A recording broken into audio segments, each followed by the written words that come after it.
faculdade é uma faculdade que, por exemplo, tem um projeto político-pedagógico, que é um projeto atualizado, um projeto que tem uma preocupação com a realidade da Amazônia, com a questão da diversidade. Então, nós temos disciplinas, por exemplo, como direito minerário, direito ambiental, direito dos povos e populações tradicionais.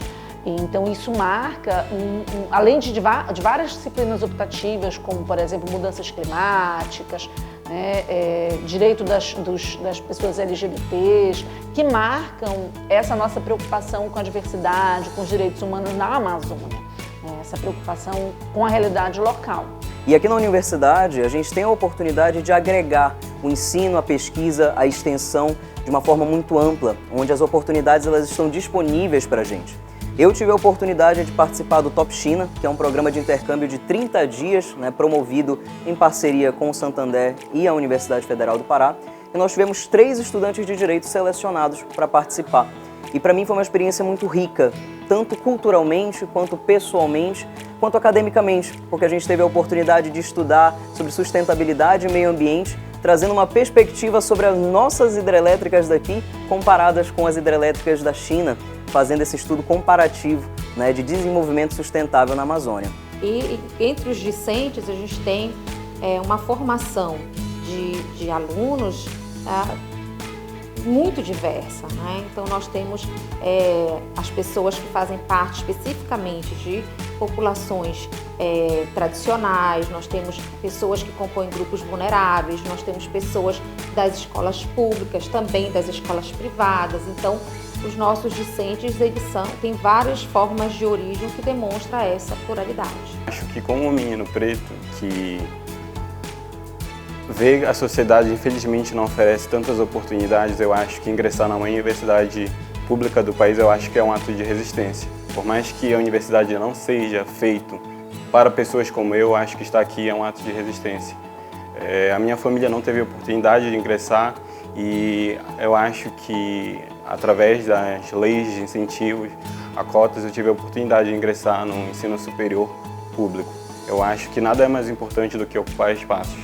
É um motivo de muito orgulho para minha família ingressar na universidade pública, ainda mais com o FPA, que é o sonho de muitas pessoas, é um motivo de muito orgulho para minha família.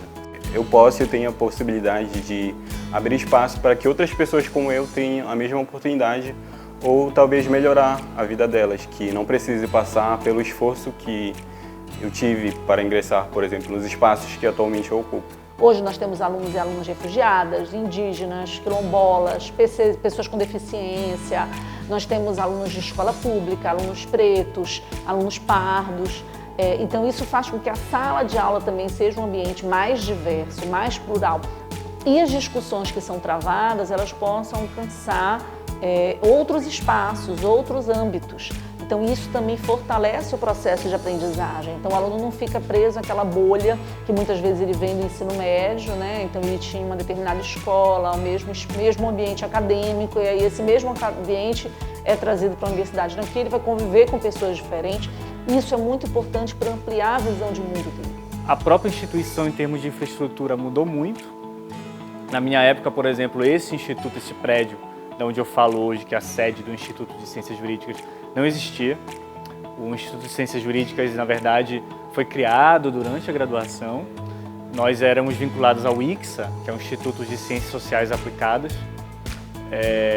que existe o prédio até hoje, aqui próximo. E o ICJ, na verdade, era um centro dentro desse instituto. Ele se tornou autônomo nesse período, foi construído esse prédio, com essa biblioteca. Na minha época, por exemplo, da graduação, essa biblioteca era uma biblioteca exclusiva para pós-graduação, ela surge assim, e ela passa a ser também democratizada, com acesso para os alunos da graduação, até por uma luta do movimento estudantil na época, que reivindicava acesso aos livros aqui da biblioteca. Eu, por exemplo, na minha época da graduação, não tinha acesso aos livros daqui dessa biblioteca, tinha que frequentar a biblioteca central. Então isso é um avanço também. O próprio mestrado e doutorado, nós temos um único doutorado em Direito da região Norte, e o mestrado e doutorado mais bem avaliado pela CAPES até hoje. E na minha época, por exemplo, foi o início do doutorado. Eu, portanto, vi a primeira defesa de tese de doutorado aqui da instituição, O curso de Direito, ao longo do tempo, ele foi marcado como um curso das elites, né? Inclusive, essa foi a estruturação do curso aqui no estado do Pará também. E no Brasil como um todo, né? E até porque formamos um dos poderes do Estado, né? Que é o Poder Judiciário. Então, além disso, tem todo um imaginário social, muitas pessoas estimulam, não faça direito, seu filho vai ser advogado, vai passar num concurso, vai ser juiz. Então, tem todo um status que envolve o curso de Direito. Então, isso atrai alunos e alunas com determinado perfil econômico. Mas o fato de nós termos ações afirmativas garante que não sejam só esses alunos e alunas a ocupar a sala de aula. Então, eu tenho hoje uma sala muito diversa do quando eu entrei na universidade. Antes eu tinha na minha sala de aula, né, pessoas de sobrenome, uma turma quase toda branca, quase toda de elite, de classe média alta. E hoje não, hoje eu tenho uma turma que é muito diferente. Então, isso mostra também que o curso está mais atento à realidade e às demandas sociais. Na verdade, a minha história com a Clínica de Atenção à Violência, ela começa desde a criação da clínica em 2016. Eu comecei a participar da clínica na condição de monitor ainda, né, das disciplinas de prática jurídica. Terminei a minha graduação em 2017 e imediatamente, quando eu peguei minha carteira, retornei como advogado voluntário. Passei 3 anos mais trabalhando aqui na clínica, fazendo assistência, né, fazendo atendimento jurídico enquanto advogado e também fazendo o acompanhamento dos novos discentes que um dia estariam aí atuando na vida prática. Então, o atendimento da clínica de violência, da Clínica de Atenção à Violência, tem como objetivo humanizar o curso de Direito. E foi talvez a experiência mais importante que eu pude ter de toda a minha vida de quase 12 anos aí, né, na UFPA. Esses projetos, né, esses grupos de pesquisa, eles são espaços importantes, não só de formação acadêmica, de formação profissional, mas também redes de afeto, de solidariedade que se formam. Então eu tenho muitos alunos e alunas que me dizem, professora, é muito importante ter alguém com quem conversar, grupos que têm afinidades, interesses de estudo, né? Então, se torna um ambiente de acolhida também, isso é muito importante, né? Demonstra-se que as mulheres, normalmente, elas estudam mais. Nós temos um quantitativo de mulheres com pós-graduação, lato sensu, estrito sensu, um número maior do que o de homens. Isso é um contrassenso. Porque a mulher se capacita mais, mas nos espaços de liderança eu tenho mais homens? Não é contraditório? Então, na universidade acaba que isso se torna democrático porque a entrada dos docentes aqui se dá pelo concurso público. Então, quem vai alcançar e conquistar aquela vaga é de fato quem estuda mais. Até porque eu preciso ter a pós-graduação estrito sensu para estar aqui dentro dos quadros da universidade como pré-requisito. Então essa mudança de eu estar hoje tendo um quadro ocupado por um número maior de mulheres é uma mudança que está relacionada a essa estatística de mulheres se capacitarem mais e consequentemente ocuparem mais esses espaços que dependem único, exclusivamente do seu estudo, do seu empenho, da sua dedicação. Quando eu ingressei como professora efetiva em 2009, em dezembro de 2009, numa coincidência, eu e a Luana Tomás, que é a diretora adjunta, que é minha parceira desde quando disputamos a eleição para a direção da Faculdade de Direito e agora estamos no Instituto de Ciências Jurídicas, nós tomamos posse no mesmo dia. Fizemos o mesmo concurso, mas para áreas distintas, eu para Direito do Trabalho e ela para Direito Penal, e tomamos posse no mesmo dia.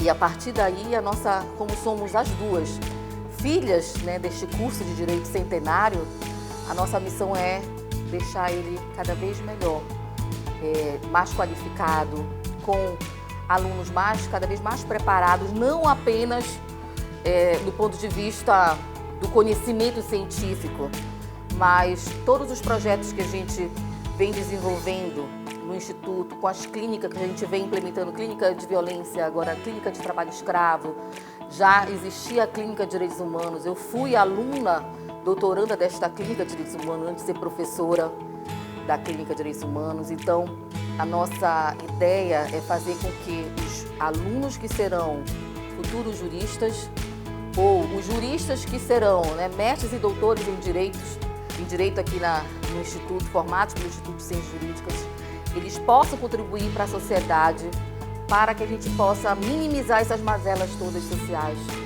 em que vivemos, né, no Brasil, principalmente no nosso estado do Pará, que infelizmente, né, lidera os rankings da violência no campo, lidera o ranking do trabalho escravo, né, do tráfico de pessoas, da exploração sexual, da violência doméstica. Então a academia tem muito a contribuir. A gente tem que organizar a vida de gestão de uma forma que você consiga fazer o trabalho interno, o trabalho estratégico e o trabalho externo. Então é preciso ter uma visão que é muito própria da vida da mulher, né? Que ela tem várias atividades que ela faz ao mesmo tempo e aí ela consegue fazer todas essas atividades sem ter com equilíbrio, eu vou dizer dessa maneira, com equilíbrio. Não que os homens não sejam capazes, né?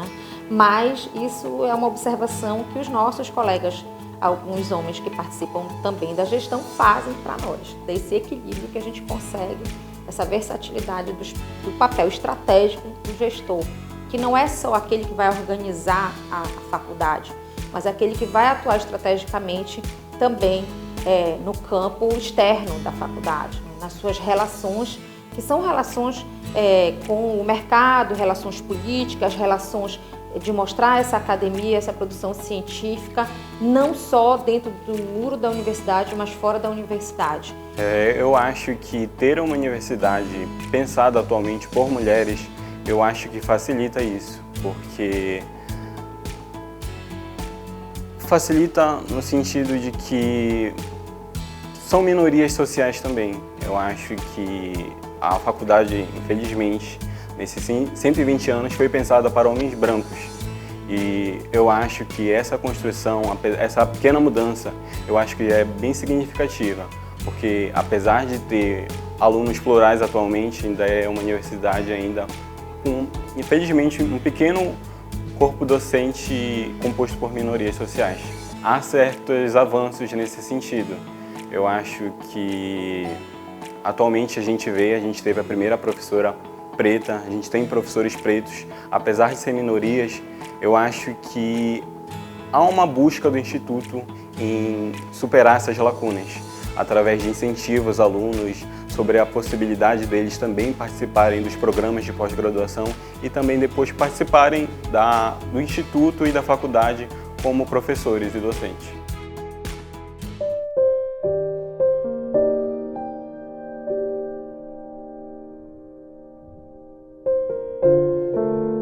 Por que que isso é muito significativo? Porque uma faculdade centenária, ela tem todas as raízes de um ensino.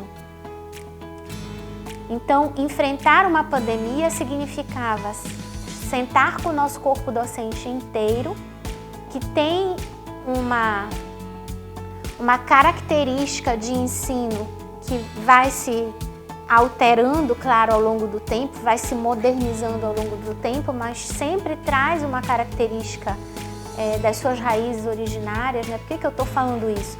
Porque nós somos um curso em que os professores, no próprio dia a dia da sua aula, acabam dando muitas aulas palestras. E de repente nós estaríamos diante de uma outra circunstância.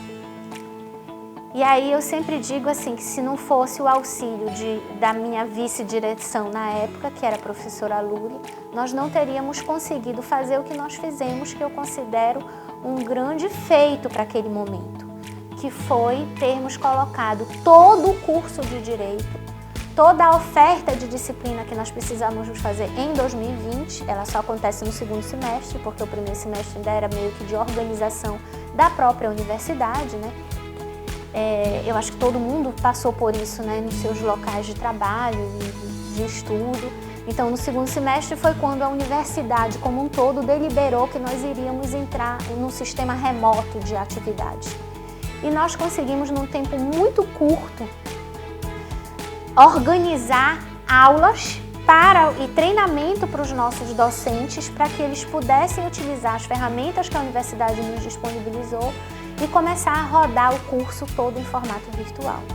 Tudo era muito difícil, tudo era muito diferente, aquele momento todo era muito difícil.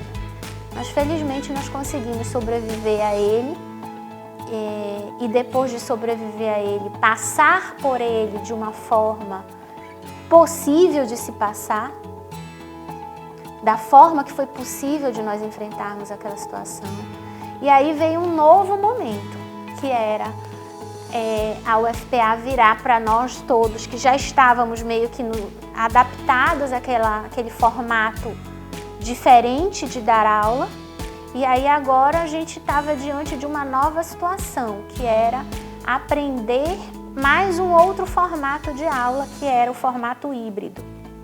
Nós chegamos a fazer uma reunião com os nossos docentes para explicar para eles como é que seria esse formato híbrido, até que o formato híbrido acabou não acontecendo. Porque quando passou essa fase totalmente virtual, nós voltamos para a fase presencial. Felizmente, porque acho que para nós professores e para os alunos de uma forma geral, o presencial ainda continua sendo a melhor forma.